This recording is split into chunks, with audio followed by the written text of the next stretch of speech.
en la que debo en primer lugar desmentir rotundamente un bulo que he oído ahora mismo cuando me acercaba a la puerta de la sala. Es que habíamos hecho este acto hoy para contraprogramar el partido de fútbol que había. Tengo que decir que es rigurosamente falso. No se ha hecho con esa intención, sino únicamente por aprovechar quizás un momento, yo creo que notable en la historia de España, para bien o para mal. Yo me imagino que, como siempre, España ha demostrado su gran capacidad de resistencia.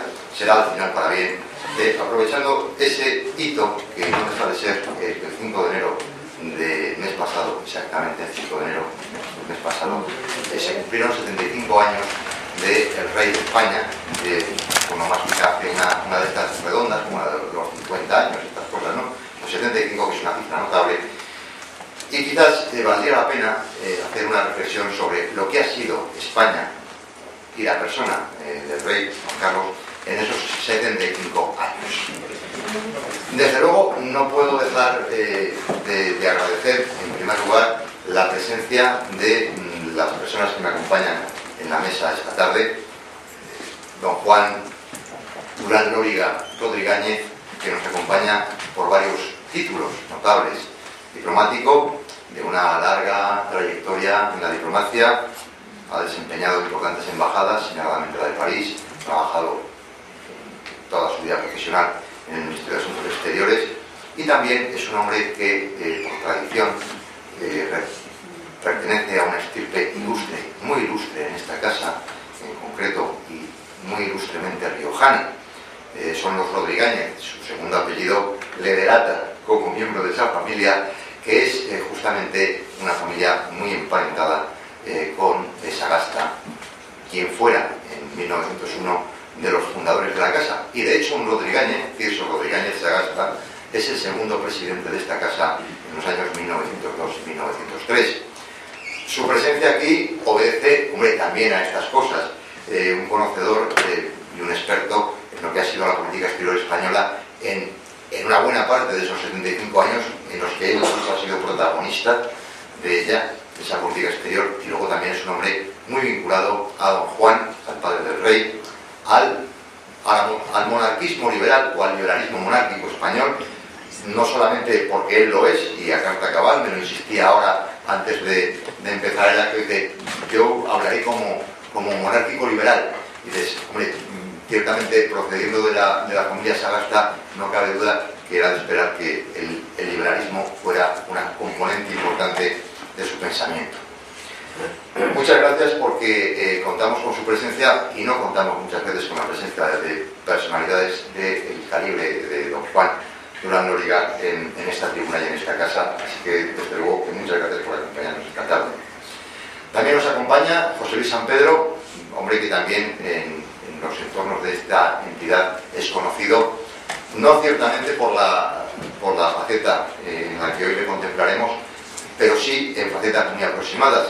Lleva, como todos saben, los cursos de heráldica de la casa, y con notable éxito y con enorme esfuerzo, porque las dificultades son grandes. Pero también es un hombre que conoce bien la historia de España. No solamente realiza y desarrolla esas actividades, él es funcionario profesionalmente, creo que con destino en el Ministerio de Fomento, si no estoy equivocado, funcionario de cuerpo superior, aunque no recuerdo exactamente de cuál, pero vamos. Técnicos facultativos superiores, se les llama. Técnicos facultativos superiores, y es también, pues, el presidente de la Real Sociedad Filantrópica de la Milicia Nacional, que es también una entidad, la Milicia Nacional, tan importante en el siglo XIX en tantas ocasiones, cuya presidencia ostentó, entre otros, ni más ni menos que don Baldomero Espartero, también un hombre cuyos ecos riojanos, pues, en fin, son de todos conocidos, ya que siempre en esta casa consideramos y tratamos con el debido respeto que merece su figura. Ya en una ocasión, que yo recuerdo memorable, José Luis San Pedro nos dirigió precisamente una conferencia en esta misma sala sobre el general Espartero, y en alguna otra ocasión hemos tenido la oportunidad, ¿verdad?, de revisar su figura desde también de la perspectiva de la heráldica y otras perspectivas, porque a fin de cuentas don Baldomero fue un hombre polifacético, sin duda, aunque todo el mundo le encasilla solamente en una pequeña faceta de su vida. Y finalmente a Tirana Guerrero, que también pues, es un personaje en esta casa. Esperemos que también fuera, y yo creo que también, pero en esta casa sin duda, porque fue ella quien inició en el año 2008, o sea, hace ya una jarta de tiempo, ahora mismo ni pronto, hace ya 6 años, aquel ciclo que fue tan notable, el español como lengua de pensamiento, y que dirige también en el momento presente, o codirige con los miembros de la Junta Directiva de la Casa que llevan la responsabilidad directamente, el ciclo en lengua española, clásicos y contemporáneos de las ciencias y las letras. Es filósofa, pertenece a la escuela de pensamiento de Gustavo Bueno, nuestro distinguido paisano y ilustre filósofo español, y socio de honor del Centro Riojano de Madrid, Gustavo Bueno, y nos ha dirigido en más de una ocasión también la palabra desde esta misma tribuna, así como en la realización de numerosas actividades de esos ciclos. Señaladamente participó el mes pasado en la presentación de un libro que ha tenido su polémica, indudablemente, titulado El fracaso de la monarquía, una intervención que yo creo que será muy oportuna hoy, porque justamente al revisar el tema que vamos a abordar, pues ciertamente esos asuntos también tendrán que abordarse. Vamos a hablar, y con eso ya entramos en materia, de don Juan Carlos I de Borbón, nacido en Italia en el año 1938, el 5 de enero, como indicaba, ha cumplido sus 75 años hace un mes y poco. En 1975, como todos sabemos, y también fue un socio de honor de esta casa y vecino de este inmueble, el entonces ministro de Justicia, don José María Sánchez Ventura, quien no solo certificó oficialmente el fallecimiento del general Franco, sino que también tomó el juramento a Juan Carlos de Borbón el 22 de noviembre, en fecha en la que fue proclamado rey. Fue proclamado rey de acuerdo con las previsiones sucesorias de la Ley de Sucesión a la Jefatura del Estado del año 47, y de él se pasó de aquel régimen autoritario, de aquella dictadura, a un régimen, una sociedad abierta, una monarquía parlamentaria, a la democracia, justamente en el periodo que va del año 75 al año 78, en que se promulga la vigente Constitución. Su vida, por lo tanto, coge periodos muy diferentes en la historia de España. Es verdad que la parte central de esa trayectoria vital se produce a partir de ese hecho, el 22 de noviembre del 75, en que toma posesión del cargo de jefe del Estado como rey, sucediendo al general Franco, que luego ese protagonismo tiene unos frutos inmediatos que van a ser la Constitución del 78, la definición del actual régimen político español y la singladura que ha tenido. Ha tenido a lo largo de su vida 6 presidentes del gobierno, si mal no me equivoco, si mal no recuerdo que diga, y si no me equivoco, que serían pues Arias Navarro, Adolfo Suárez, Leopoldo Calvo Sotelo, Felipe González, José María Aznar, Zapatero, bueno, y el actual sería Seti, ¿no? Ciertamente. Entonces, eso es el presente. Los problemas del presente también los tenemos en la prensa. Como decía antes, no dudo de que en algún momento de este pequeño debate saldrán, porque son parte del acontecer del momento, pero también hay épocas anteriores. El rey Juan Carlos no fue siempre rey, ciertamente, ni siquiera fue príncipe de Asturias, fue príncipe de España, una peculiaridad que venía de la Ley Orgánica del Estado del año 67, después del año 60, y en el año 69 fue nombrado justamente príncipe de España como sucesor de Franco, del general Franco. Antes también había tenido una etapa de formación, que está justamente en esa década de los 60, en la que accede al Principado de España. Había contraído matrimonio con doña Sofía de Borbón, ¿cómo es? Grecia, perdón, eso. Borbón Grecia es el hijo, perdón por el lapsus. Y también es cierto que antes había tenido una larga etapa de aprendizaje y preparación en España, de la mano de personajes que luego fueron ilustres y notables, Torcuato Fernández Miranda y otros. Todo eso procede de que en el año 43, después de una entrevista en el Yate Azul, entre don Juan, el padre del rey, y Franco, se decide que el joventísimo entonces, Juan Carlos, que había nacido en el 38, pues tenía prácticamente 5 añitos, ¿no?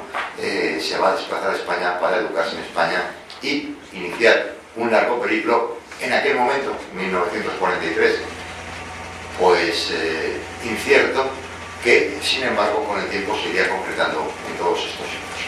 De manera que conoció el final de la Guerra Civil Española, bueno, no lo llegó a conocer porque era muy joven, vivió, aunque también probablemente con escasa conciencia, la Segunda Guerra Mundial, vivió la posguerra inmediata de la Segunda Guerra Mundial, el arranque de la Guerra Fría, vivió el momento del desarrollismo en España y en Europa, la formación del mercado común europeo, que se dejó entonces, en el 57, vivió el desarrollismo de los años 60 aquí y protagonizó la transición política. Desde entonces hasta hoy el asunto yo creo que es más conocido. Pues bien, es de estos temas Juan Carlos I de España, 75 años de la historia de España, de lo que quisiéramos hablar esta tarde. Y para empezar, pues habíamos previsto que tomase la palabra José Luis San Pedro. Gracias por su asistencia, gracias a los que me acompañan en la mesa y le paso la palabra a José Luis San Pedro. Buenas tardes.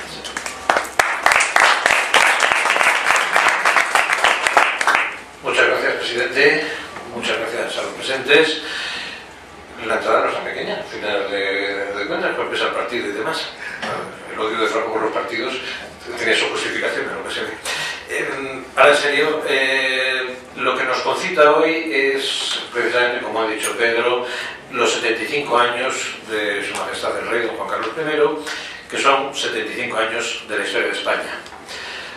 Hay una anécdota según la cual a don Manuel Machado, que se le tiene, yo creo que muy injustamente postergado en la historia de la literatura, y si no que me corrijan quien es más sabe de literatura en esta mesa, a don Manuel Machado en una tertulia de España, de la posguerra, la España franquista, se le ocurrió responder a alguien que hablaba del siglo XIX, decía, el malhadado y desdichado siglo XIX.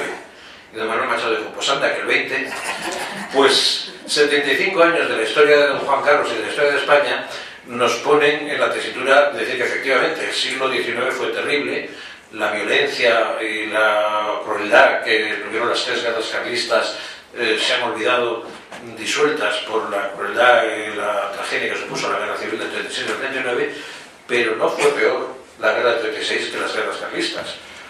Yo dediqué un libro, nada menos que a la memoria de la madre del general Cabrera, que no sé por qué los liberales, que eran los buenos de la película, sientan a una señora octogenaria en una sillita y la fusilan por ser la madre de un general, sea de lo que sea, lo mismo. Pues eso fue en el siglo XIX. Pero yo digo, como don Manuel Machado, pues anda que el 20 se las trae también. La monarquía de España hay que verla mucho más allá de las anécdotas que nos acuden en estos días. Y yo me remonto a que ha sido un instrumento humano y por tanto muy perfectible, altamente perfectible, pero un instrumento extraordinariamente eficaz y en ocasiones muy brillante para solucionar determinados momentos difíciles de la historia de España.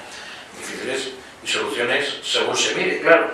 Si se produce la disolución del reino visigodo por la invasión de España, y ante eso reaccionan de una manera titánica y que lleva 7 siglos o 8 de lucha el recuperar la personalidad de la España visigótica de aquella manera, todo inmatizablemente, es gracias a unos monarcas que en el reino de Asturias, luego en el de León, en el de Castilla, en el de Aragón, en los condados catalanes, reaccionan contra eso y unos siglos después, en 1492, culminan la reconstrucción de la España cristiana. Eso es una creación de la monarquía. Realmente no podía ser de otra manera, no había otro sistema en aquel momento, no iba a ser un presidente de la República en el siglo IX o en el siglo X, ni en 1212 que dice las Nuevas de Tolosa. Pero fueron los monarcas españoles en una sucesión ininterrumpida biológicamente, desde don Bermudo hasta la fecha, desde Bifredo el Belloso hasta la fecha, que van coincidiendo genealógicamente en la dinastía que hoy reina en España. Eso creo que no lo debemos olvidar. Pedro aludía en su presentación a la lengua, estando en el centro riojano, no hay más remedio que hablar de la lengua castellana, de Berceo y de Nebrija. Bueno, pues la expansión del castellano es una obra de una grandísima reina, Isabel de Castilla, muy debatida, muy discutida, solo se debate y solo se discute lo grande, porque no merece la pena echarle tiempo, no se gasta en ello, que es una mujer que junto a Fernando, no hay que olvidarlo, a Fernando de Aragón, sacan a la península de un marasmo en el que se ha metido con el reinado de Enrique IV y sobre todo con la indisciplina de los grandes señores de la época. Lo hemos visto bastante bien reflejado en televisión hace unas semanas en un serial televisivo que nos pusieron, que creo que en ese aspecto estaba bastante bien tratado históricamente hablando. Esa figura de Isabel en Castilla y su marido Fernando de Aragón pues marcan un punto de partida de una expansión de la monarquía que se da a llamar hispánica, la monarquía católica, sería más sensato. En la generación siguiente, la de Carlos V, nos encontramos, Carlos I de España y V de Alemania, nos encontramos con que tiene unos enemigos muy llamativos: el turco, el musulmán, el rey francés Francisco I y los protestantes, que en ese momento luchan más que contra el rey de España, porque no estaba excesivamente definida todavía la personalidad internacional de España, luchan contra esa monarquía católica. El protestantismo y el turco tienen como aliados eficaces a los franceses, que había aspirado en su momento Francisco I a la corona del Sacro Romano Imperio, y lógicamente su enemigo natural era España, era el rey Carlos. Momentos posteriores de grave peligro para la subsistencia de España son resueltos con la monarquía.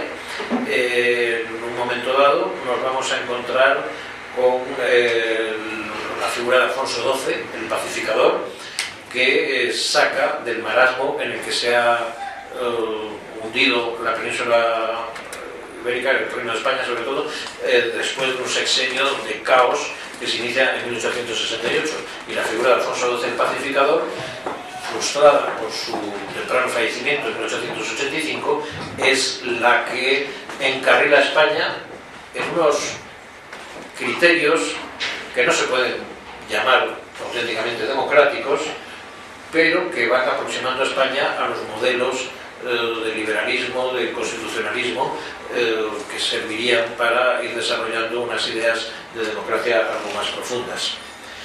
Y finalmente, después del fracaso de la Segunda República y del Frente Popular, el general Franco, después de largos años en el poder, abre paso a una monarquía conciliadora y que pueda dar un turno para el ejercicio de la autoridad en España. ¿Él lo habría pensado de otra manera? Puede ser, pero no creo yo que fuera excesivamente distinta. ¿Tenía otra salida mejor que esa? Pues posiblemente tampoco. Entonces, yo creo que, visto este panorama histórico muy sucinto, pero que creo que es ilustrativo, discutible y matizable, pero creo que se ajusta a algunos de los puntos más importantes de nuestra historia no tan reciente, entenderemos, o podemos llegar a entender, que la monarquía, si no es perfecta, por lo menos, como decía yo, es útil, o lo ha sido en algunos momentos. Y creo que particularmente la figura de don Juan Carlos, cuyos 75 años estudiamos y consideramos hoy, no estamos en un tribunal, esto es un coloquio, esto es una mesa no redonda, pero sí una mesa de debate, de intercambio de ideas, de reflexiones. No es ni un tribunal para decir que hay buenos y malos, y para decir este sistema es bueno, malo o perfectible o no.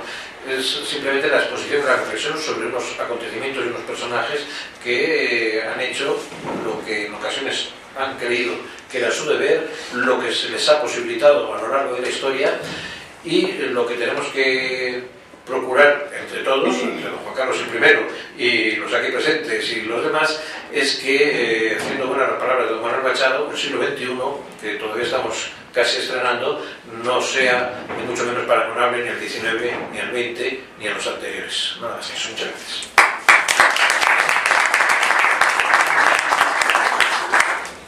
Muchas gracias, José Luis, y le Buenas tardes a todos. Muchas gracias, don Pedro, don José Luis, por sus palabras y al público, claro, por haber venido.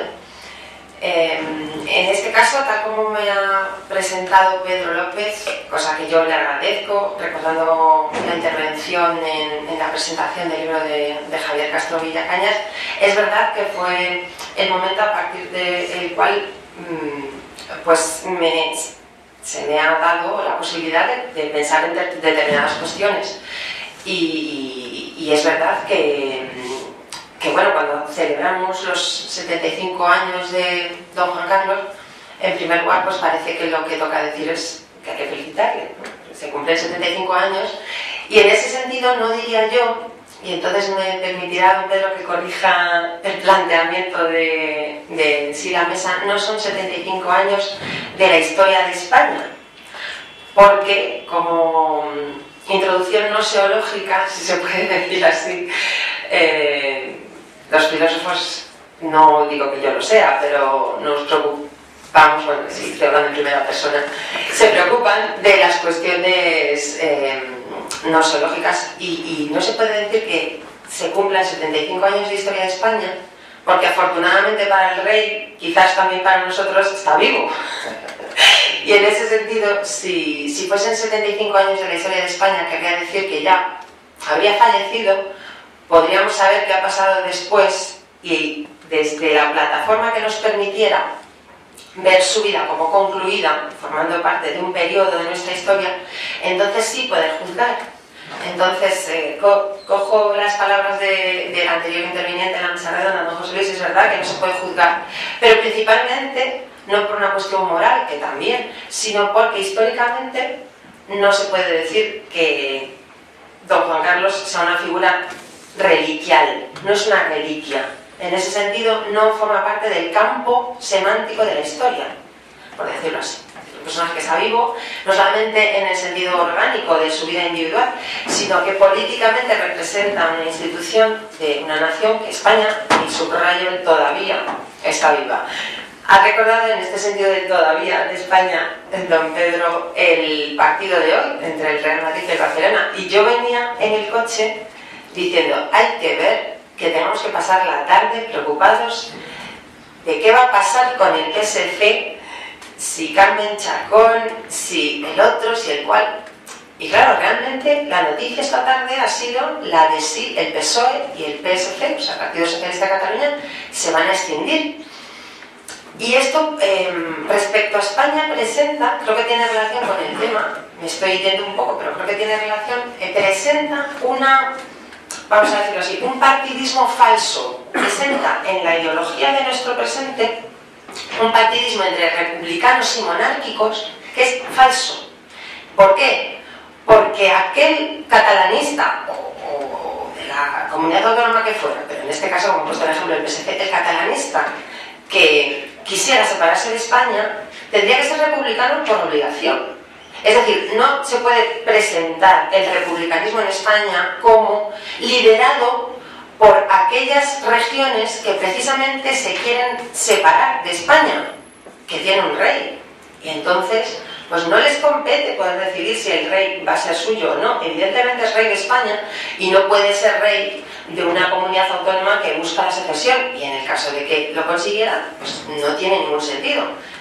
Y aunque no tenga ningún sentido, hay que recordar que el plan Ibarretxe contaba con el rey como emperador de los reinos, pues no sé, vistos desde la Edad Media. En fin, es una absoluta locura. Pero bueno, ya que Ibarretxe contaba con el rey para, de alguna manera, justificar su plan de secesión del País Vasco, ahora los republicanos catalanes también parece que pueden autotitularse republicanos como si les cupiera otra cosa.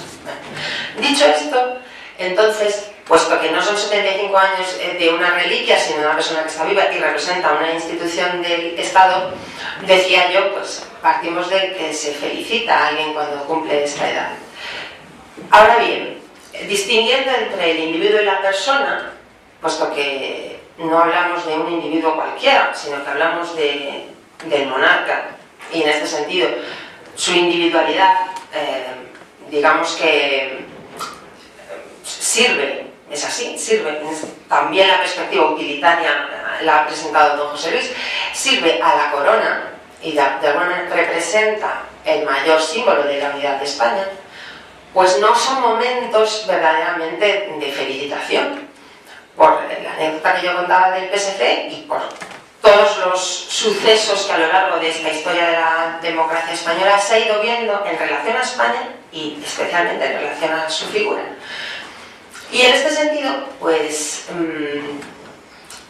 en calidad de española, más que ni de filósofa, profesora de filosofía, mejor dicho, en calidad de española, digamos que he heredado, como todos los españoles, una nación, la nación política española, que surge a raíz de una guerra con los franceses, la invasión napoleónica, y que surge como nación política que no se deshace de la institución monárquica. Es decir, que esto es otro de las ideas, como pasaba antes con, lo que he dicho antes, quiero decir, entre monárquicos y republicanos. Esta es otra también de los lugares comunes que se suele tener acerca del surgimiento de la nación política.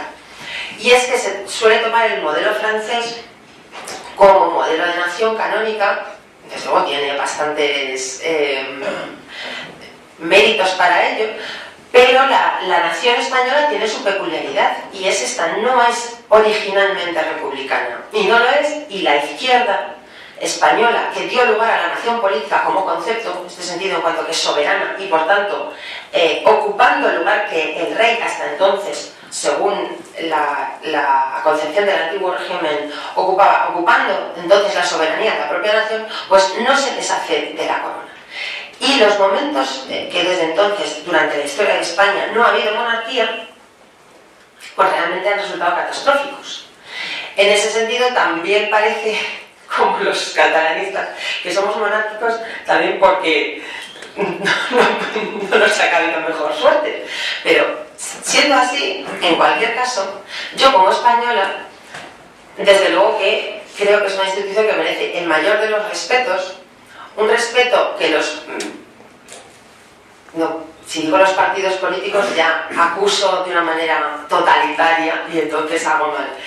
Pero podríamos decir que los políticos españoles no respetan como se merecería, y acogiéndome a esta diferencia entre individuo y persona, diríamos que tampoco el propio monarca en cuanto a su silencio. Y es que parece que el rey es un ornamento y no lo es.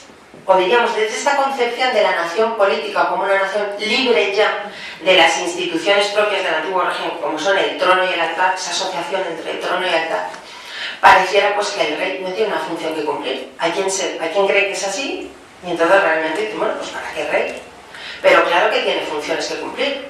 Y de hecho, bueno, yo entré en la Constitución, me he puesto demasiado académica, pero si cogemos el título 2 de la Constitución española, realmente claro que tiene funciones. Entre ellas, pues el símbolo de la unidad de la nación, nada menos, su representación en el extranjero, su símbolo como heredero de esa monarquía hispánica a la que se refería don José Luis. Hay que decir, porque hay veces que se olvida o no se sabe, que es heredero de Carlos I, porque fue el primer monarca que reunió en su persona las coronas de Aragón, Castilla y Navarra, y por tanto podríamos pensar en que el árbol genealógico que nos presenta, por ejemplo, la Casa Real pudiera empezar en los Reyes Católicos o quizás antes, pero de hecho si tenemos que fijarnos en el título, pues el actual monarca es heredero de Carlos I de España y V de Alemania, al que ha hecho antes referencia don José Luis. Y en ese sentido, pues no ha dejado de sufrirse, o no se ha dejado de sufrir constantes agravios a su imagen, empezando por aquella primera vez que visitó el Parlamento del País Vasco, fue abucheado y hasta la última quema de la bandera del gran partido que mi amigo aquí Víctor me podrá decir cuál era, porque yo no sé de fútbol y no me acuerdo ni de qué campeonato era, pero un gran evento deportivo en el que se quema la bandera de España y no ha significado nada. Es decir, momentos de la historia de España, pues, los más tristes. Entonces esta felicitación por los 75 años de su persona, pues no puede estar peor pues ambientada. Y no por ensuciar, sino porque creo que es importante decirlo y porque probablemente importe a la hora de valorar pues la actual situación. Habría que decir que estas, no sabemos todavía cómo llamarlo porque el juez todavía no ha dictaminado, pero bueno, esta corrupción, por decirlo genéricamente, que está sufriendo actualmente la Casa Real, no creo que sea ajena a parte de la ideología en la que España ha vivido desde la transición. Como es, en parte es a lo que yo me refería de que la nación política parece que tiene que ser democrática y por tanto cualquiera puede decir lo que le dé la gana sin que pase nada, o cualquier institución puede ser puesta en cuestión sin que pase nada, hasta el punto de que se llegue a poner en cuestión la propia nación. Pero en particular en la Casa Real, pues el hecho de que se haya creído que se puede democratizar sin sufrir por ello. Y en ese sentido, creo yo, que hay veces que la transparencia es negativa, hay veces que es mejor no saber que saber.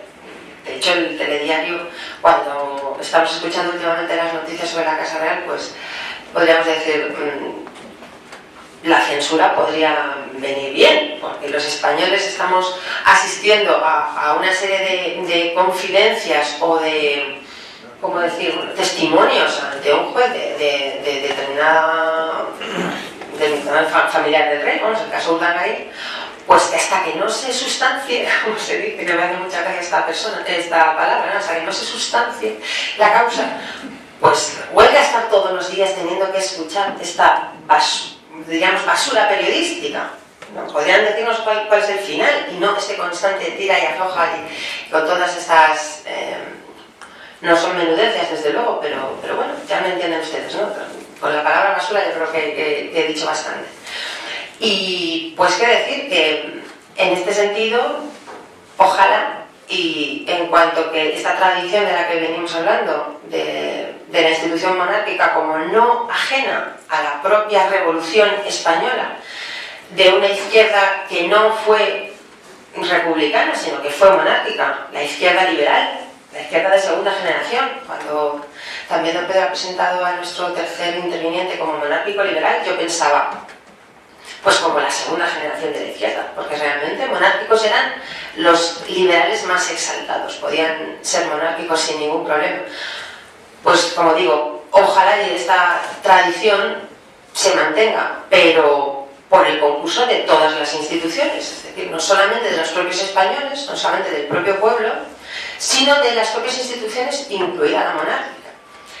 Y ya para terminar, por eso también se podría decir que hasta está sin cerrar, por esto que decíamos de que estamos en el presente y no se puede cerrar todavía este periodo, está sin cerrar la propia idea de transición. El propio concepto de transición viene a ponerse en cuestión porque, claro, la idea de transición viene a hablar de un cambio desde un régimen a otro.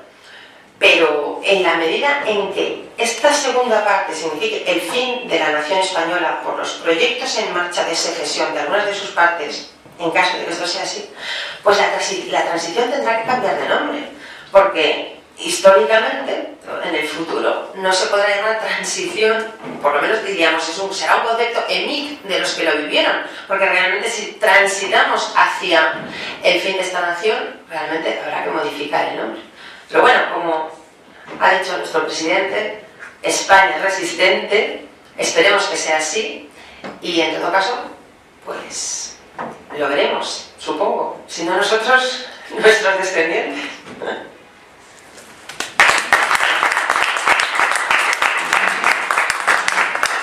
Muchas gracias a Tirana y le paso la palabra al embajador Juan. Muchas gracias, querido presidente, por tus palabras. Pues sí, yo efectivamente voy a hablar como monárquico liberal que fui desde mi adolescencia. Y si nos miramos hacia atrás, en 1931, lo que sucedió con la monarquía fue absolutamente decisivo, pareció decisivo. ¿Por qué? Porque esas elecciones municipales, que si se contaba el número de concejales, habían sido ganadas por los monárquicos. En realidad, en las grandes ciudades había habido una votación en todas las grandes ciudades totalmente favorable a la República. ¿Y eso por qué? Porque eran votos contra el rey Alfonso XIII. Y al rey Alfonso XIII le pasó que unos no le perdonaban haber traído a Primo de Rivera y otros no le perdonaban haberlo echado. Y en ese momento, si se pensaba cuál era el futuro de la monarquía, yo creo que se podía pensar que no había posibilidad ninguna futura en España para la monarquía. Se establece la República y hay un partido de renovación española minoritario, muy minoritario, Alfonsino, muy de derecha extrema, pero ahí sucede que la gran masa estaba arrepentida, la derecha en cierto modo estaba arrepentida de haber votado a la República. Pero ahí entra el Consejo de la Iglesia y el papel de Roma. Roma aconsejó que se aceptase a la República, que la derecha que seguía Roma quería que el futuro de España fuese demócrata cristiano, y entonces se forma ese gran partido del que muchos de sus componentes eran monárquicos y seguían siendo monárquicos, que era la ZETA. Pero sucede también que es una situación realmente muy compleja la que hay entonces, porque el presidente de la República, que era un hombre completamente de derecha, Juan Vicente Alcalá Zamora, consideraba que la CEDA no era verdaderamente republicana, y por eso es concretamente su jefe, don José María Gil Robles, y que por lo tanto, aunque gana las elecciones del 34, sin embargo, no acepta a Gil Robles como presidente del gobierno. Y quizá desde su punto de vista tuviese un punto de razón don Niceto, en el sentido de que Gil Robles sí había hecho una aproximación a Alfonso XIII. Claro, secreta, había enviado a uno de sus diputados, que se llamaba Valiente, que era de origen carlista, a ver a Alfonso XIII. Y eso fue desmentido, pero en realidad, y como se vio en su historia posterior, Gil Robles era monárquico. La situación es que en España la República, primero, se impone una constitución de izquierdas, error que no se cometió en el año 78. Se hace una constitución maravillosamente redactada, copia o traducción de la Constitución de Weimar, pero que tenía una serie de errores enormes. Uno de ellos, el principio estrictamente proporcional, que originaba crisis constantes de partidos, lo cual se corrigió en el año 78 al dar un cierto privilegio a los partidos más grandes, para que da mucho más estabilidad a la situación, que ahora parece que quieren volver otra vez a las andadas anteriores. Y ahí, ¿qué pasaba? En España no había demócratas porque cuando gana el primer gobierno en las izquierdas, tenemos el alzamiento de Sanjurjo del 10 de agosto del año 32, y cuando gana la derecha tenemos el alzamiento de Asturias del año 34, y cuando ganan otra vez las izquierdas tenemos el alzamiento de 1936. ¿Y cuál era la posición de los monárquicos? Los monárquicos tenían unos directivos, una gente muy buena, pero tuvieron una gran importancia simbólica el hecho de que fuese el asesinato del más importante de los jefes monárquicos, José Calvo Sotelo, el que precipitó el alzamiento. ¿Cuál fue la situación de los monárquicos en el alzamiento? Pues ahí pasó que Franco tenía antipatía a los grandes partidos anteriores, Por eso él, por ejemplo, se prohibió que siguiese publicándose el debate. Se metió incluso con cosa tan conservadora como era la revista de Acción Española, que era del estilo de la Acción Francesa, porque quería integrarlos todos en una especie de unidad. Y creyeron que esa unidad se podía hacer en torno a la Falange. La Falange era un partido en principio muy minoritario. Se hizo una unificación un poco extraña, inventándose aquello de Falange Española Tradicional de las Hons, que parece un chiste, pero que fue verdad. Y, sin embargo, yo recuerdo que hubo un momento que empezó, había cierta nostalgia monárquica, y eso fue cuando muere Alfonso XIII. En Madrid, los crespones por la bandera y los crespones de luto por la muerte de Alfonso XIII. Había un sentimiento había gentes que no les gustaba tener un régimen militar, que no les gustaba y pensaban que la monarquía podría ser una solución para España. Y una de las cosas que tenía la monarquía en ese momento es que estaba ausente en la guerra civil. La guerra civil no fue una lucha de monárquicos contra republicanos, sino que fue una lucha contra un alzamiento en que había de todo, y luego la república es un sistema político neutro. Hitler era presidente de la república, y en los Estados Unidos hay republicanos de derechas, pero en España la república está contaminada de color, tiene un color que todavía no puede jugar un papel neutral, y ese papel neutral, sin embargo, se pensaba y pensábamos que podía hacerlo. Sin embargo, la monarquía todavía estaba ausente porque Franco no quiso que don Juan de Borbón se incorporase al Ejército Nacional, como intentó hacerlo 2 veces. Y había un grupo de gentes, y había entre ellos unos jóvenes, que formamos una cosa que se llamó las Juventudes Monárquicas con Joaquín Satrústegui. Por un lado, nos parecía que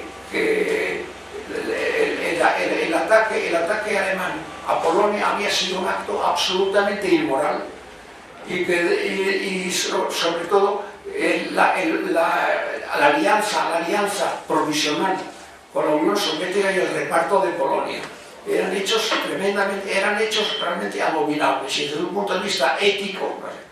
Por otro lado, creíamos también que aparte de eso iban a perder la guerra los alemanes, italianos, iban a perder la guerra, como realmente sucedió después. ¿Y qué es lo que podía suceder entonces en España?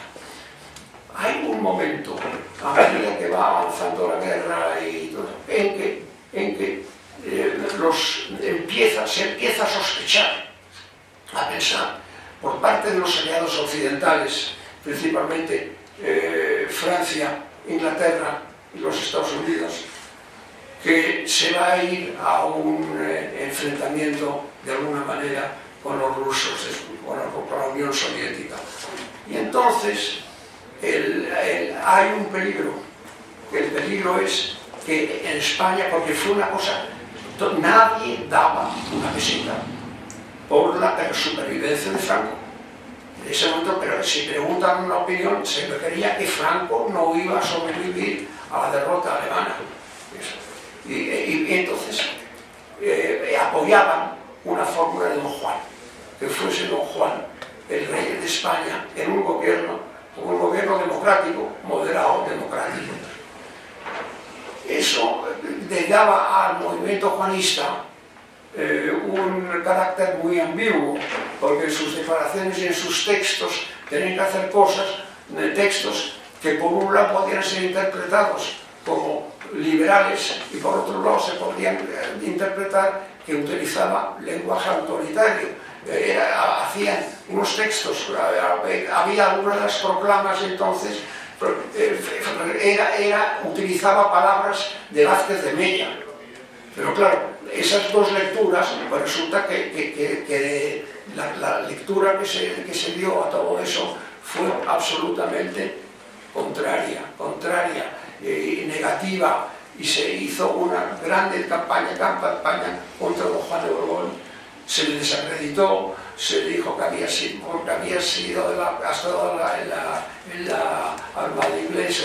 ¿Qué es lo que había en el fondo de todo eso? Franco era partidario de la monarquía después de él, pero no quería de ningún modo que hubiese una monarquía, y la impaciencia de los monárquicos, a pesar de que se le quería convencer de que la teoría de don Juan impediría la vuelta a la tortilla, que volviesen a gobernar los que habían perdido y que se organizase la cosa más tremenda en España si volvían otra vez impuestos por la Unión Soviética. Porque lo curioso es que la Unión Soviética pudo haber declarado la guerra a España. Si la Unión Soviética se declara que por la división azul o por lo que sea está en estado de guerra con España, hubiesen tenido y eso era una cosa muy peligrosa. ¿Qué sucedió con esto? Sucedió que entonces, sobre todo en los Estados Unidos, se ven en situación de guerra fría, pero guerra. Y en las cosas de guerra lo importante son los motivos militares. Y los que se imponen en las decisiones no es el Departamento de Estado, sino el Pentágono. Y el Pentágono dice que hacen falta para afrontar la Guerra Fría bases en España, y que hay que aceptar el régimen que hay en España. Aunque no nos guste, hay que aceptar el régimen que hay en España. Y eso malogró definitivamente esa relación ya del régimen de Franco con los Estados Unidos, malogró completamente las posibilidades de don Juan de Borbón para ser rey de España. Y en eso yo recuerdo que había allí, porque había los monárquicos que éramos juanistas y había los que éramos del príncipe, que decían, los llamábamos balduinistas, porque era saltarse a don Juan como se habían saltado al rey Leopoldo en Bélgica. Y yo le contaré una visita que hice con algunos amigos, entre ellos Leopoldo Balbo Sotelo, hicimos en Estoril a don Juan. Y le dijimos, si el príncipe va a España a estudiar en las academias militares bajo la tutela de Franco, ni seréis rey de España nunca, ni habrá, y si hay monarquía, no será democrática. Nos equivocamos muchísimo. Don Juan, que era la persona más cortés del mundo, nos cortó diciendo: la educación de mi hijo es una cuestión personal y de familia mía, y no os he pedido opinión. Creo que en el fondo a lo mejor estaba de acuerdo con nosotros, pero es lo que tenía que decir. Y ya ha resultado, cosa que no estaba pensada, y es una de esas cosas históricas que pasan como una casualidad, que la educación, la formación militar de don Juan Carlos en las academias militares y su buena relación con el estamento militar fue decisiva para salvar la democracia en España el 23 de febrero. O sea, el consejo que habíamos dado era realmente un consejo muy malo. Y Yo ya que había estado mucho, habíamos hecho ahí una política un poco juvenil, pintadas,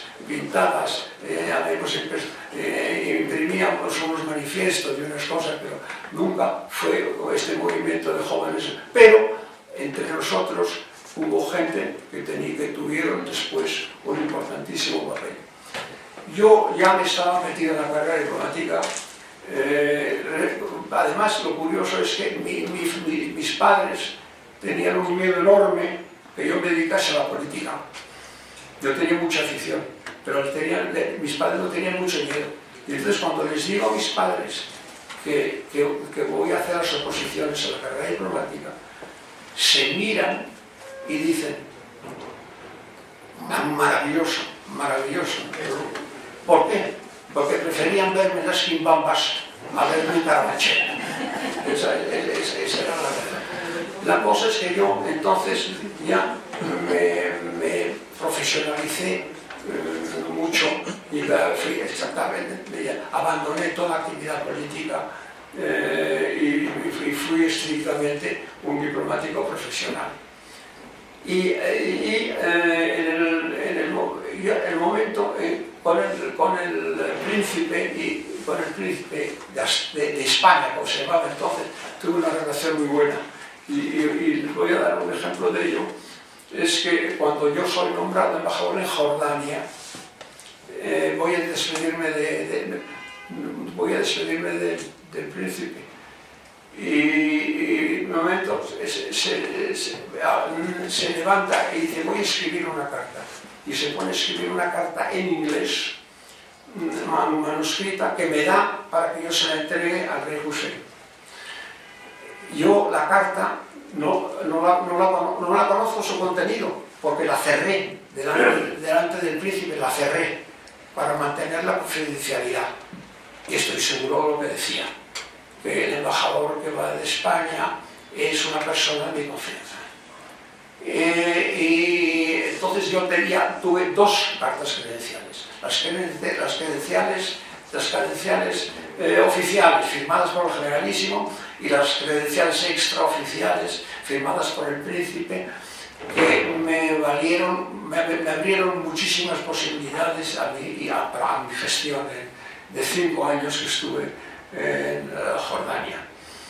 Luego, cuando ya don Juan Carlos es proclamado rey, que yo estuve escoltando al presidente alemán Schell, porque yo soy alemán, fui después embajador en Bonn. Y era gracioso porque una cosa que pasaba es que al pasar el coche, íbamos en coche abierto y ver la bandera alemana, había gentes que decían ¡viva Alemania! Y levantaban el brazo. Y yo trataba de distraer al presidente Schell para que mirase para otro lado. Le decía: este es el Banco de España.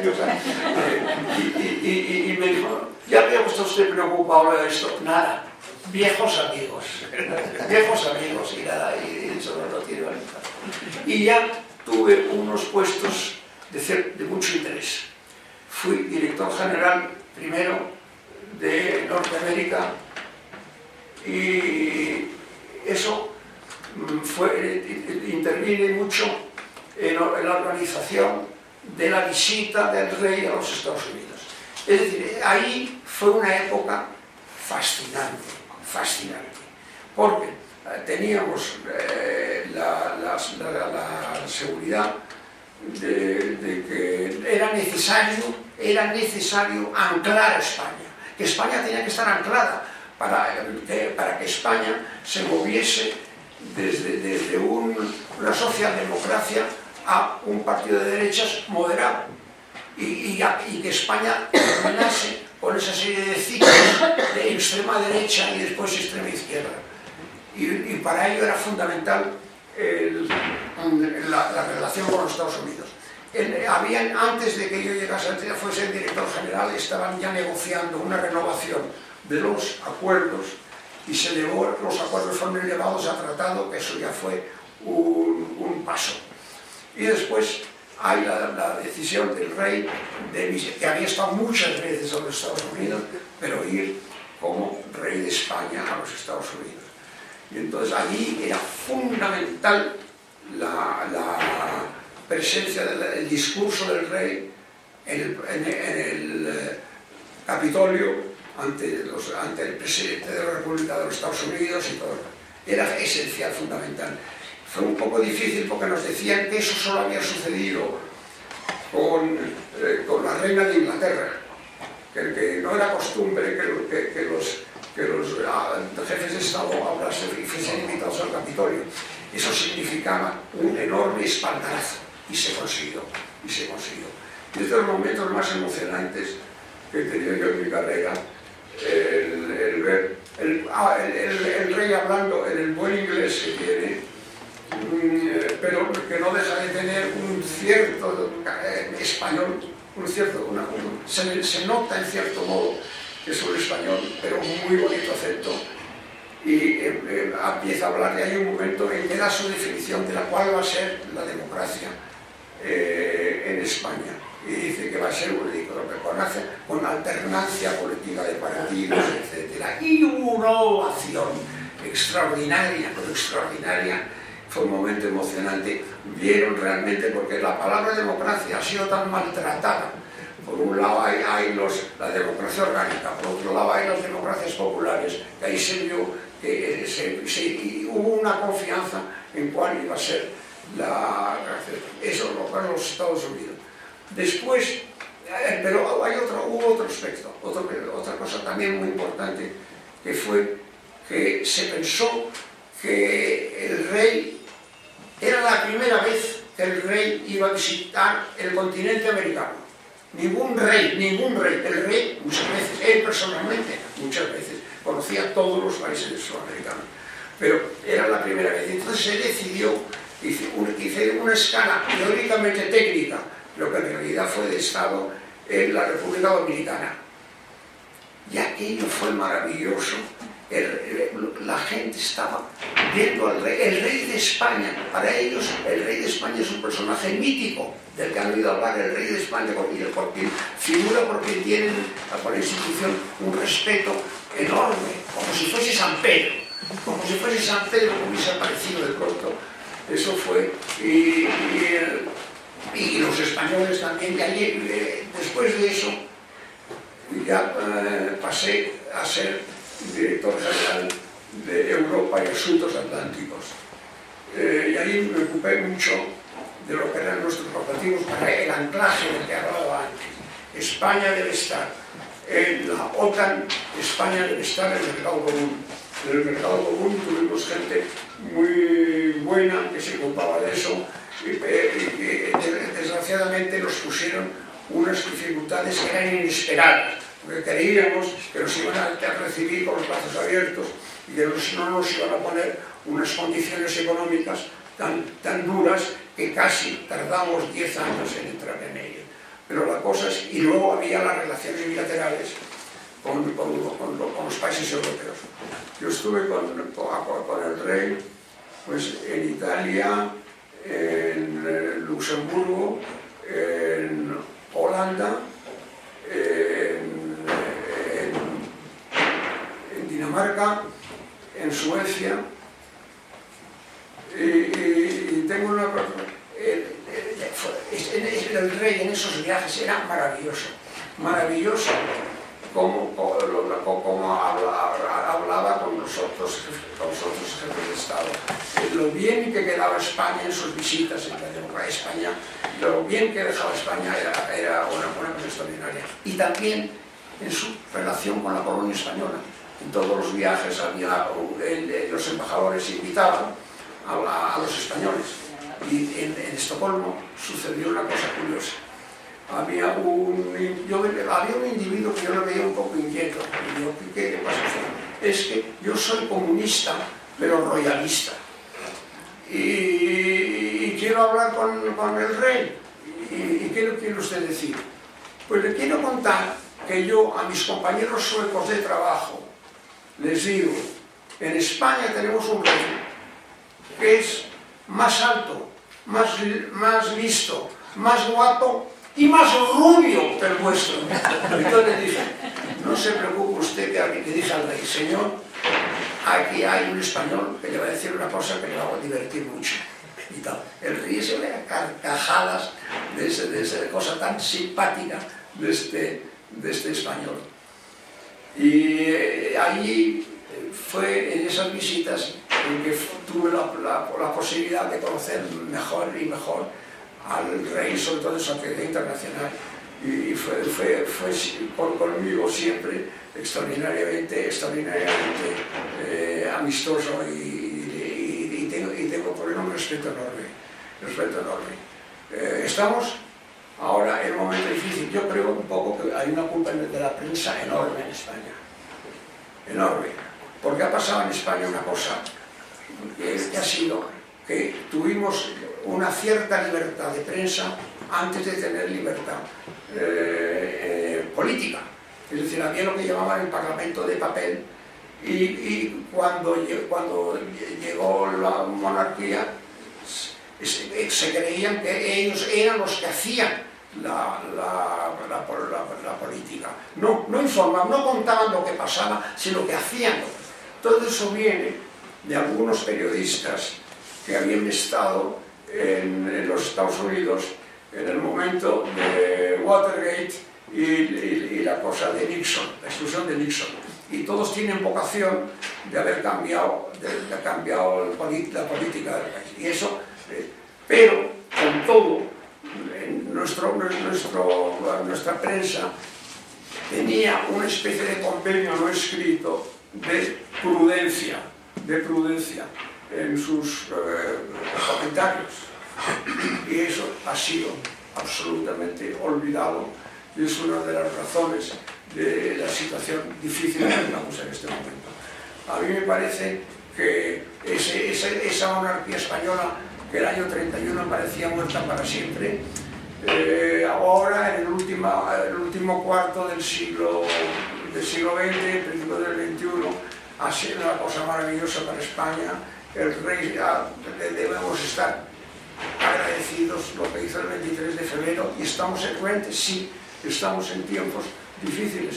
Estoy seguro que en estos tiempos difíciles él sabrá muy bien cómo conducirse. Pero lo que considero abominable es la propaganda abdicacionista. La propaganda abdicacionista es una cosa hipócrita que los periodistas lo hablan para vender papel y que además es absolutamente imposible en un momento de dificultades que el capitán abandone el barco. Es imposible, es imposible. En este momento España tiene tantas dificultades. ¿Cuál sería la impresión cuando dicen está tan difícil la situación que el rey ha abdicado?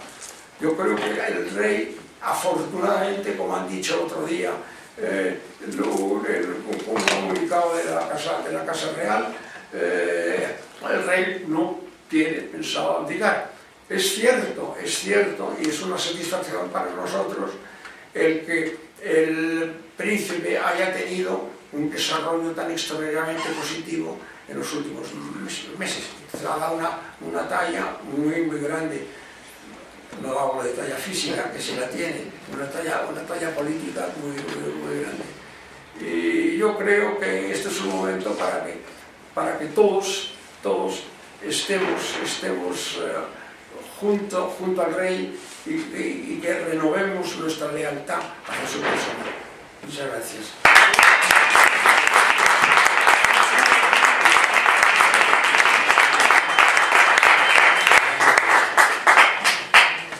Llegamos a un momento importante del acto porque hechas estas intervenciones preliminares que querían probablemente ser simplemente un esbozo de los grandes hitos, creo que se ha mencionado al final con la completísima intervención de don Juan Durán Loriga, prácticamente todos los momentos trascendentales que ha tenido España en estos 75 años. Creo que todos hemos aportado también perspectivas más que notables para enjuiciar si me permite José Luis, un poco la trayectoria de Juan Carlos I en lo que ha sido una historia de España aún inacabada, pero digamos que aunque aún esté viva, sí es cognoscible y sí es valorable. Y quisiéramos, antes de continuar, si parece oportuno, que sea el otro lado de esta mesa el que tome la palabra, y en un turno cerrado quienes deseen hacer alguna aportación, para que con esas aportaciones que se hagan desde la sala tomemos de nuevo nosotros la palabra, bien para contestarnos los unos a los otros, bien también para, sin duda, atender las indicaciones que se nos hayan hecho desde el auditorio.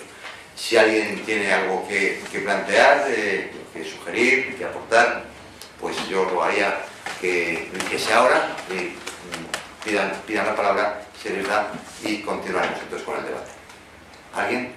Sí, yo quiero... Víctor, a ver si hay alguien más. ¿Alguien más? ¿Hay más? Ya, José Antonio, bien.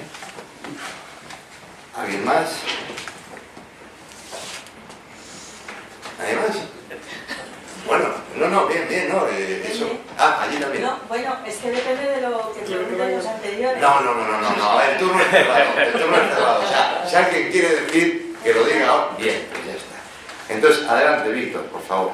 Sí, mire, yo tengo dos preguntas, una para los tres intervinientes y otra para don Juan.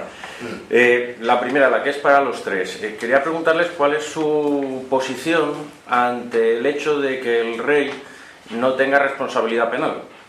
Es decir, es uno de los hechos que más se están hablando ahora, ¿verdad? También, es decir, y además el rey no tiene ninguna responsabilidad penal, etcétera, ¿no?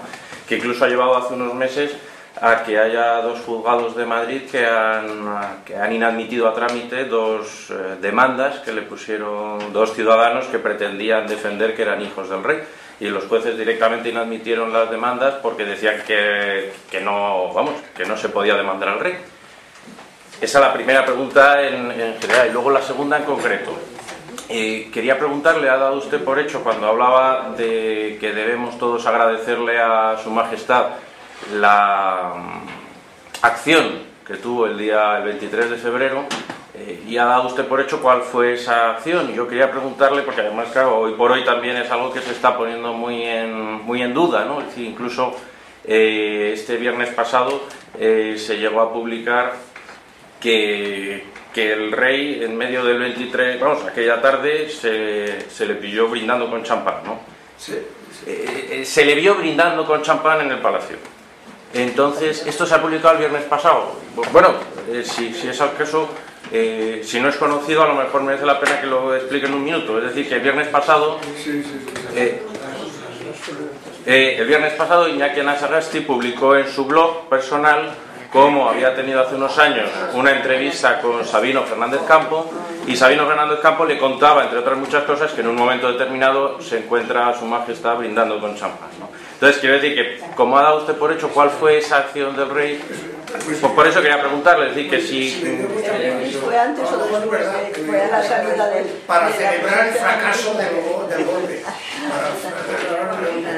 En el momento de eso se tomó... Esperamos un momento que aquí se hagan todas las preguntas. También. Bien, gracias, Víctor. Don José Antonio Oscartín, por favor. Bueno, yo quiero hacer una pregunta muy breve. España, con grandes valores positivos, tiene también un negativo, que es la ingratitud a sus mejores personajes. Entonces, en este momento, a mí me causa cierta preocupación y dolor el silencio de los medios en relación al papel de la reina doña Sofía. Creo que ha sido un personaje fundamental en estos años. España la está tratando casi como griega, como silente, como persona no existente. A mí me parece que el no ocuparnos, los españoles que creemos en el sistema, no ocuparnos y lanzar esta especie de espeso silencio sobre el papel de la reina, que ha sido fundamental incluso el 23F, pues sinceramente me duele.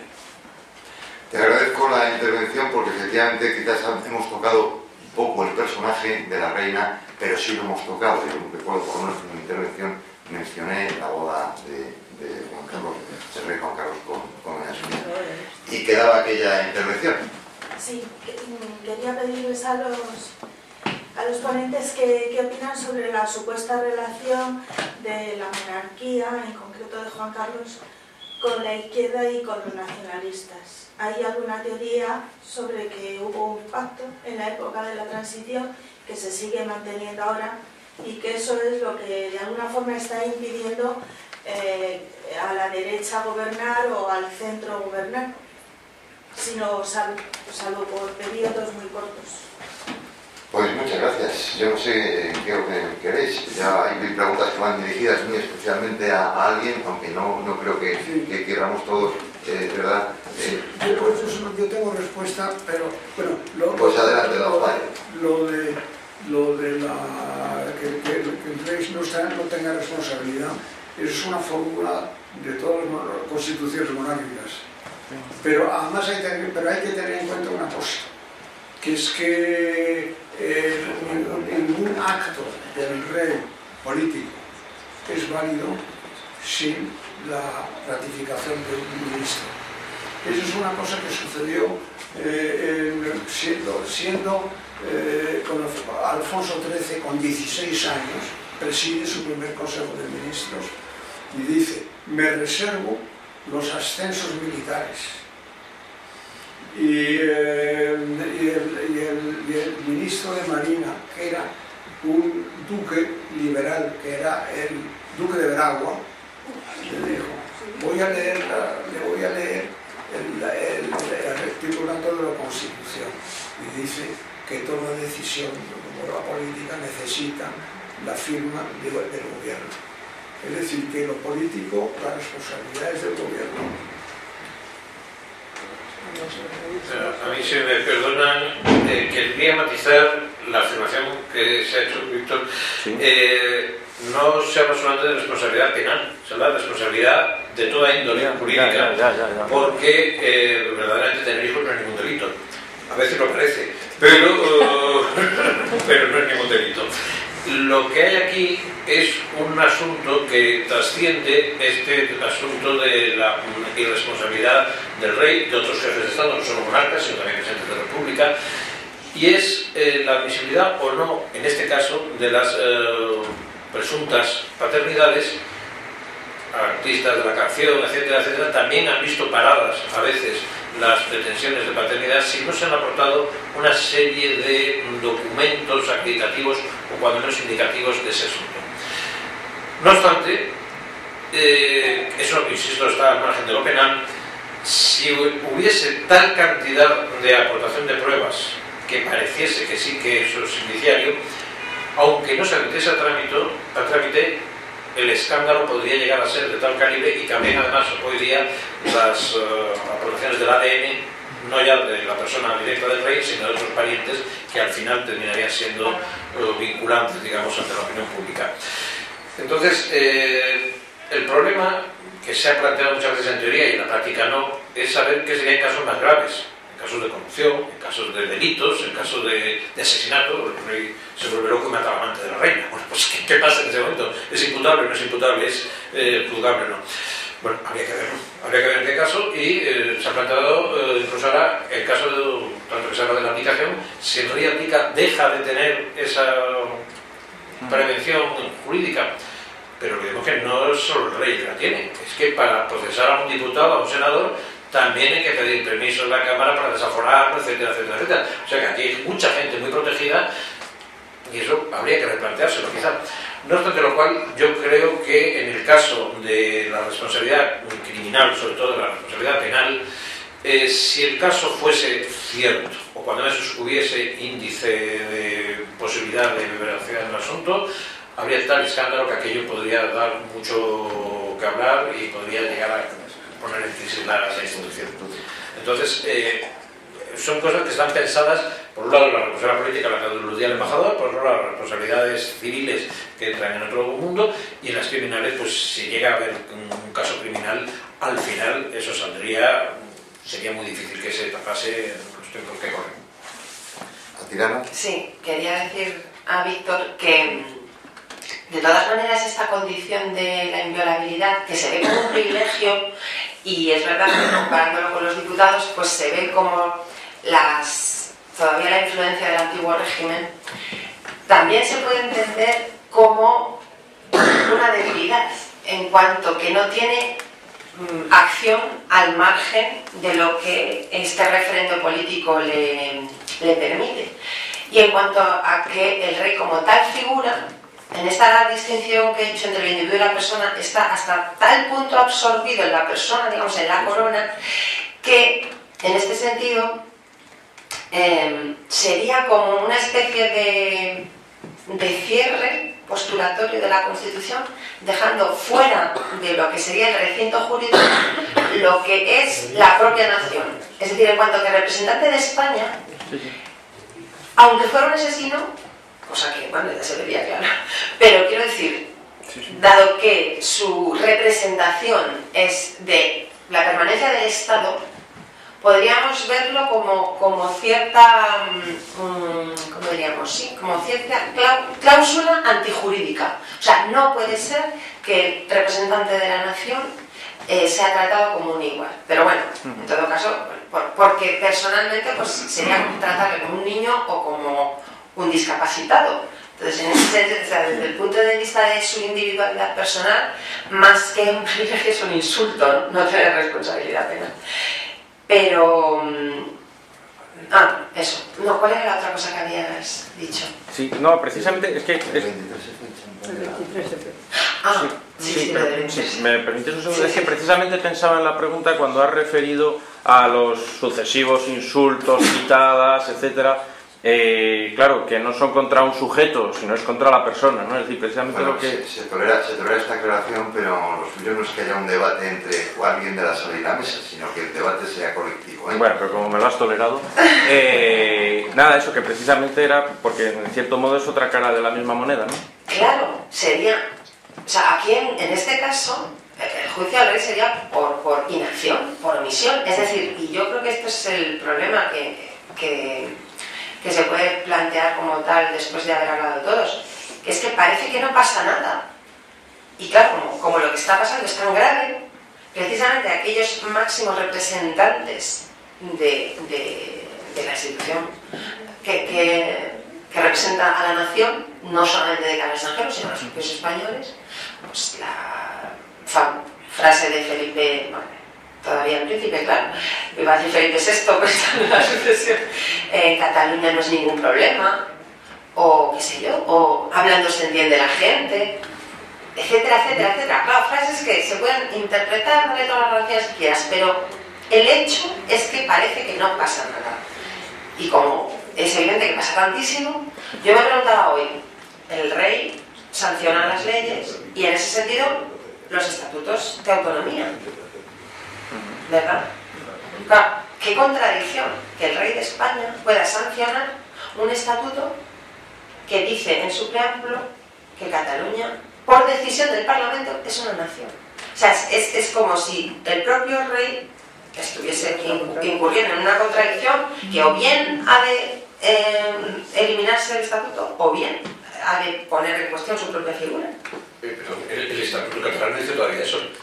Por decisión del... Sí. El Estatuto de Cataluña dice que por decisión del Parlamento... Se considera. Cataluña es una... Por decisión del Parlamento, o sea, por decisión del Parlamento catalán. Después de la última reforma. No, Sí. No estamos confundiendo, no confundamos los términos de lo que ha pasado en el mes de enero sino con el estatuto que como se dijo que no tenía consecuencias políticas, tampoco es lógica. Pasa una cosa también, lo de nación es un término evanescente.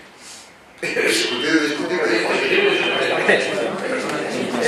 En última instancia, nación no significa Estado, ni reino, por supuesto, con lo cual, nación, por voluntad de su Parlamento, bueno, por lo que se quiera. Yo, si me perdonáis, porque se nos echa el tiempo de mañana, aunque el debate es apasionante y podríamos estar semanas. Con respecto a la alusión de Su Majestad la Reina Doña Sofía, yo creo que hay que descubrirse delante de este personaje histórico. Como se ha indicado, fue fundamental su participación en la gestión, digamos, que se hizo de la confusísima jornada del 23 de febrero del año 81, del 81. Como bien dice el embajador, si se brindó allí seguramente fue por la frustración del golpe. Doña Sofía, yo tengo un testimonio muy curioso, estaba en Atenas cuando se dio el golpe de los coroneles, visitando a su familia, y rápidamente cogió un avión y se vino a España. Hizo escala en Fiumicino y allí la recibió el agregado militar que luego fue General Juste. General Juste, importantísimo, la calzada Brunete cuando era el golpe de Estado el 23 de febrero. Venía tan descompuesta y tan indignada la entonces princesa Doña Sofía que el General Juste no le cupo en la cabeza que pudiese estar el rey detrás del apoyo al golpe de Estado. Con lo cual, malamente se concilia que el rey brindase un champán. A lo mejor bebieron champán sin brindar, que es una bebida que se puede consumir en cualquier circunstancia, pero o que brindaron por el éxito de la operación que estaban haciendo. Por otra parte, fue muy confusa. Hay 3 o 4 fases en ella y a saber por lo que estaban brindando en aquel momento. Si a lo mejor pensaron que alguien estaba actuando a favor de la Constitución o lo que fuera. Yo desde luego no creo que se brindase con champán a favor de un golpe anticonstitucional en España bajo ningún concepto. Habría que demostrarlo y la gente que se cita es directa. O sea, de todas formas, con respecto a Doña Sofía, creo que su papel ha sido importantísimo, favorablemente importante en la historia de España. Y si recientemente hay silencios muy notables respecto a ella, yo desde luego no voy a entrar en ello porque no estoy capacitado a ello. Todos podemos opinar. Yo creo que en algunas ultimísimas decisiones y actitudes de Doña Sofía no ha estado tan correcta como en otras muchas a lo largo de la historia. Y fundamentalmente me refiero a demostrar un apoyo tan palmario a su yerno, el duque de Palma de Mallorca. Y si ha habido silencios en más altas instancias, habrá que valorarlos en lo que cada uno los estime. Pero creo que ellos no empecen para que a Doña Sofía se le tenga un respeto y una admiración muy notables por una larguísima trayectoria al servicio de España. Solo citaré un ejemplo: cuando Selina Escott, una famosa periodista muy agraciada físicamente, preguntó a la reina gran amante de los animales por la fiesta de los toros, ella, que no ama en absoluto la fiesta de los toros y que ama a los toros como animales, dijo: bueno, ustedes tienen la caza del zorro y nadie dice nada. Luego la caza del zorro también ha sido prohibida en el Reino Unido, pero ella hizo, sin sentirlo, una defensa de la españolidad de la fiesta nacional, y creo que eso debe agradecer. Y habría que hacer unas jornadas también, que aquí se puede hacer a favor de la fiesta nacional. Y por último, por lo que a mí me respecta, en cuanto a ese pacto sobre la participación o no de la izquierda y de los nacionalistas en la tarta del poder, yo creo que no existe tal pacto. Yo lo que creo es que el nacionalismo ha ostentado poder, y para mi gusto exagerada y abusivamente, donde debía ostentarlo, que es en sus respectivas comunidades autónomas, y de aquellos pueblos estos lodos, y durante 30 años creo que ha sembrado lo peor que puede sembrar, y espero que no vaya más. Y la izquierda, ¿existe la izquierda en España? Yo, es una pregunta que tengo muy clara. Desde luego el Partido Socialista Obrero Español se desprendió de mucho más de izquierdas en su momento. Izquierda Unida no me parece que sea una fórmula de poder aplicable a nivel nacional. Entonces, pues habría que ver si eso es factible o no es factible en los tiempos actuales, y no quiero robarle tiempo de intervención al resto de los... Luego me gustaría sentar un par de cositas para darle por último la palabra a don Juan Durán Loriga por cerrar la sesión, que efectivamente el tiempo se echa encima. A mí el tema de la inmunidad real, yo creo que se plantean estas cosas con una cierta... Hablamos de que la casta política española tiene serias deficiencias. Probablemente cuando nos planteamos debates como este, nos acercamos justamente a ese nivel de deficiencia al que me refiero.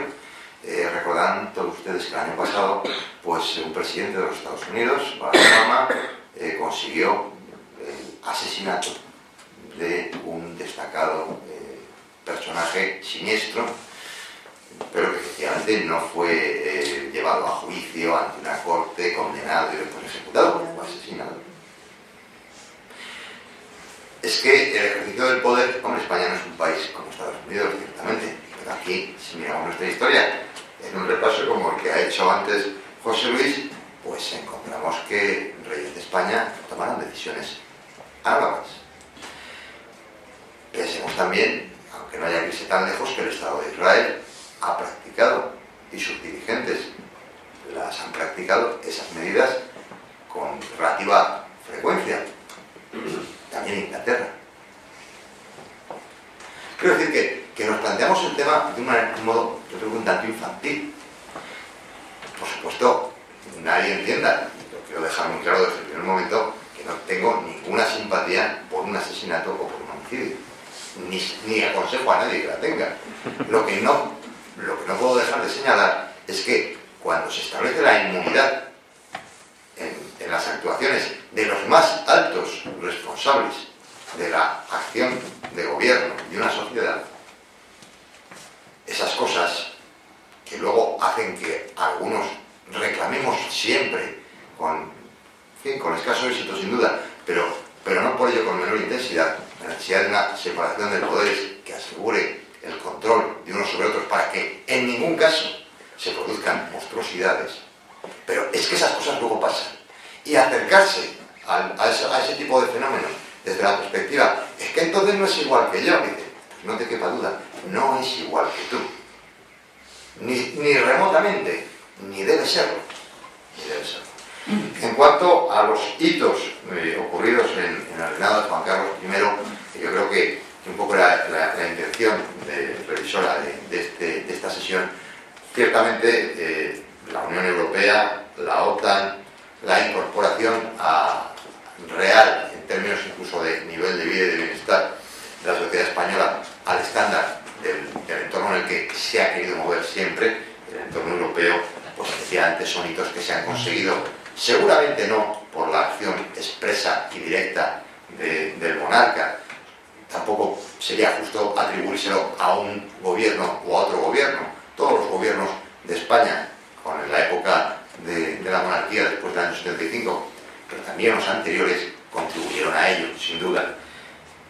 Y en ese sentido, quizás el gran hito, que sigue habiendo enormes debates del 23F, pues al final, entre unas cosas y otras, lo que sí está claro es que la amenaza, más o menos casi una fracanada, que aquello supuso, quedó en nada.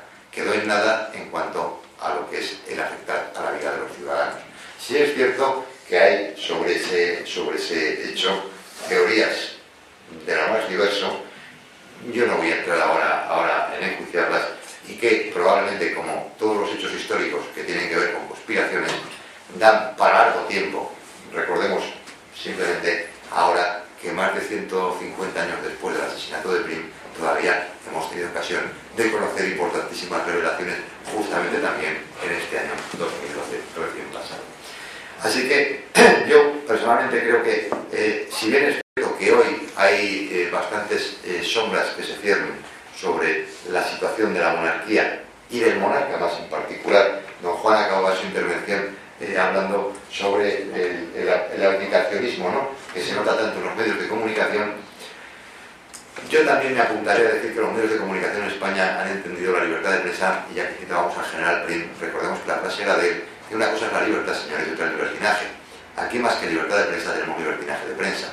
Eso también es verdad, pero probablemente ese es un mal que no se puede erradicar, me imagino yo, solo y exclusivamente con fiscales y con tribunales, quizás también con un posicionamiento de una población no tan dispuesta a consumir cualquier, y utilizo palabra que empleo en su momento atilana, cualquier basura, que eso sí es un magnífico titular y vende bien. Y en ese sentido, pues lo que tenemos hoy probablemente es que si nos acercamos a un fin de ciclo, el ciclo de vida de Rey Juan Carlos I, 75 años, hombre, hoy en día ya no es una gran edad, pero ya es una edad provecta. Sí es cierto que su estado de salud, le van a intervenir el fin de semana que viene, pues no es tan bueno como el de otros que tienen esa misma edad, y qué duda cabe que todos los problemas que se acumulan sobre el país hoy, pues han llevado a muchos probablemente a pensar en que una buena solución sea el relevo en la jefatura del Estado, el relevo en la dinastía. No sé qué habrá de bueno en ello, lo que sí sé es que así está planteado ahora. Y yo, casi por acabar, me daría la palabra a don Juan para que conteste. Sí. para el final sobre la cuestión del champán. La cuestión del champán. Yo he hablado con gente, se estuvieron aquella noche con el rey en Palacio. Se hizo una cosa que fue muy hábil, que fue como el gobierno estaba secuestrado y evitar como un plan que hubo de que el ejército se hiciese cargo del poder, no por golpe, sino por pero ante la ausencia, y eso le dijeron, eso es el golpe mismo, eso no se puede hacer así. Y ahí hubo, de los capitanes generales, hubo dos, uno de ellos el de Madrid, que llamaron ellos al rey prestándole su adhesión y su la cosa contra los golpistas. Y todos los demás los estuvo hablando con ellos, con todos. Y algunos estaban en posiciones dudosas, no sabían ni en qué posición tomar, y fue el rey el que consiguió la unanimidad en todos los demás. Yo creo que los que han lanzado esos rumores han sido precisamente los golpistas, para decir que no había sido realmente un golpe, porque eso había sido... Es decir, se quiso imitar lo que se dijo con el golpe de Primo de Rivera, Y nada más, yo creo, no tengo nada más que decir, querido presidente. Muchísimas gracias a ti, y yo creo que ha tenido cierto interés. Sí, desde luego.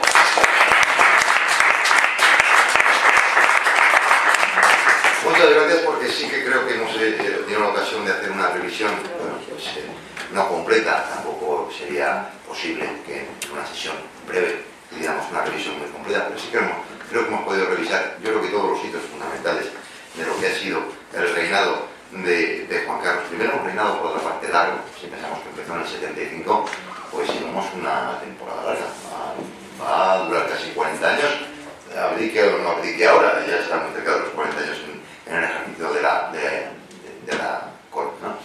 Y bueno, únicamente, desde luego, agradecerles a todos que nos hayan acompañado esta tarde, y a quienes lo han hecho, que nos hayan sugerido temas adicionales para el debate, y decir que podemos seguir debatiendo, los que no tengan mucha prisa por llegar a ver ese partido de fútbol del que lo vamos al principio, con una copa de vino de Rioja aquí en la sede de la oposición. Muy buenas.